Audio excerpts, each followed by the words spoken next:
बुद्ध की रियल कहानी क्या है शायद किसी को नहीं पता। मैं जिस कहानी की बात कर रहा हूँ, मैथिली शरण गुप्त नाम के एक बड़े प्रसिद्ध कवि ने यशोधरा नाम की पुस्तक में वो कहानी लिखी है, भूमिका में जिक्र किया। बुद्ध बचपन से ही थोड़े से वैरागी किस्म के व्यक्ति थे। उनकी कुंडली देख के ज्योतिषी ने बताया भी था। माता पिता बहुत परेशान थे। शुद्धोदन उनके पिता का नाम था।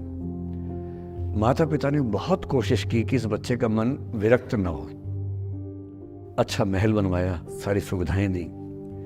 जैसे ही बुद्ध थोड़े से किशोरावस्था में आए, उस समय की दुनिया की सबसे खूबसूरत महिला से, लड़की से, यशोधरा से उसकी शादी करवा दी। यशोधरा के पिता ने काफी एग्जाम लिए बुद्ध जी के, वो सारे एग्जाम में पास हुए, तब जाके शादी हुई। ऐसे नहीं हुई, शादी हुई। तो बुद्ध भी ठीक था, रमे रहे उस जीवन में। बेटा हुआ उनका राहुल। अब बुद्ध की विरक्ति का भाव बढ़ता जा रहा था। 29 साल की उम्र के आसपास ऐसा हुआ कि उन्होंने एक मृत व्यक्ति को देख लिया, एक बूढ़े को देखा, एक भिखारी को देखा, एक बीमार को देखा।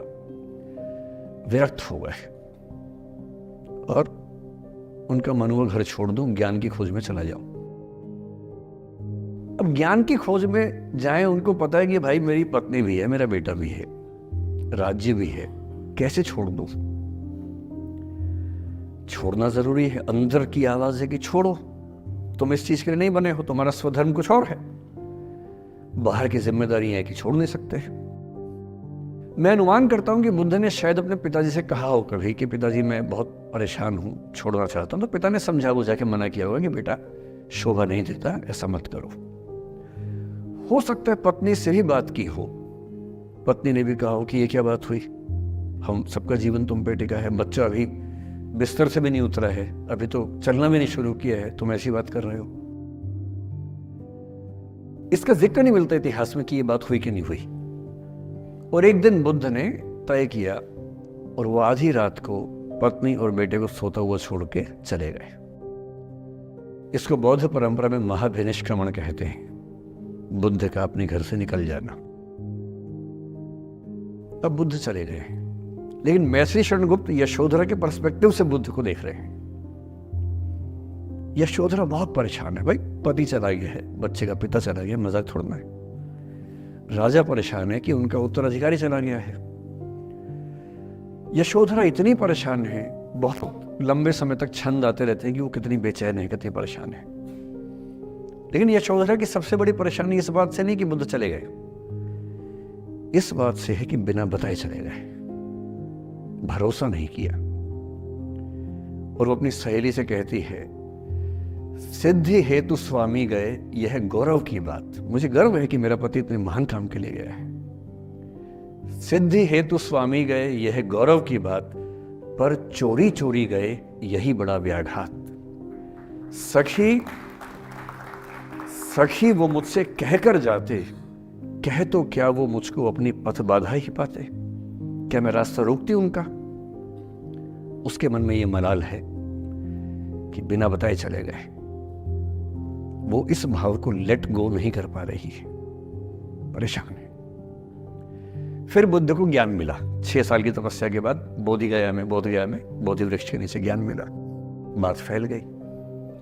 जो 5 शिष्य बुद्ध को छोड़ के भाग गए थे उनके बुरे वक्त में, उन्हीं 5 को बुद्ध ने सबसे पहले ज्ञान दिया सारनाथ में, जिसको धर्मचक्र प्रवर्तन कहते हैं।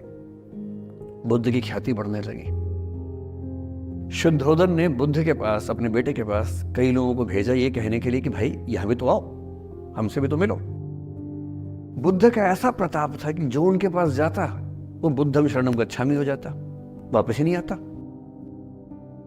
तो फिर शुद्धोदन ने बुद्ध के बचपन के एक दोस्त को ये कह के भेजा, भैया मैं जानता हूं तुम वापस नहीं आओगे, पर प्रभावित होने से पहले बोल देना कि पापा याद कर रहे थे। तो वो गया, उससे वायदा निभाया, हो तो गया, बुद्ध के संग में दीक्षित हो गया, पर वायदा निभा दिया। तो बुद्ध ने कहा जरूर जाऊंगा, पिताजी की आज्ञा है तो जाऊंगा ही जाऊंगा। बुद्ध पहुंचे अपने कपिलवस्तु, जो अपना इलाका था वहां पहुंचे। पूरे कपिलवस्तु में, नेपाल सिद्धार्थनगर से नेपाल जाएंगे तो नेपाल बॉर्डर पे ही कपिलवस्तु है। मैं देखने गया था वो जगह जहां बुद्ध पैदा हुए थे, बड़ा सुंदर स्थान है, आप भी जाके देखें कभी। तो बुद्ध पहुंचे रात को, एक धर्मशाला में रुके। अब वहां हल्ला मच गया कि राजा का बेटा धर्मशाला में। बुद्ध ने कहा भाई मैं देखो राजा का बेटा बन के नहीं आया हूं, मैं बुद्ध बन के आया हूं। सुबह उठ के भिक्षा मांगने लग गए उस इलाके में, अपने ही पिता के राज्य में। पिता ने सिर पीट लिया कि भाई क्या कर रहे हैं। फिर बुद्ध ने सूचना भिजवाई कि मैं बुद्ध हूँ, बेटा हूँ संयोग से, ठीक है मैं आ रहा हूँ मिलने के लिए, पर मैं बुद्ध होके आया हूँ। मेरी चर्या है, नियम है, मैं भिक्षा से ही जीवन जीता हूँ अपना। ठीक है, पिताजी ने कहा चल कोई बात नहीं। फिर बुद्ध गए पिता से मिलने, पिता से मिले, सबसे मिले भरी सभा में। लेकिन यशोधरा नहीं आई मिलने के लिए, लेट गो नहीं कर पा रही थी। उसके मन में दर्द था, छुप के क्यों गया, बता के जाता।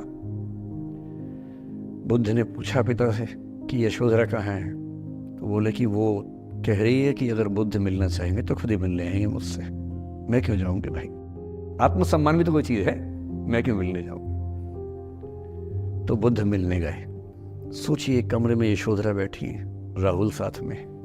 अब राहुल थोड़ा सा बड़ा हो गया है, 6-7 साल का है। बुद्ध गए हैं। अब आपके मन में आ रहा है कि बुद्ध वहां जाके बोलेंगे सॉरी मैंने गलत किया, I hurt you, I really feel sorry. Buddha है वो बुद्ध,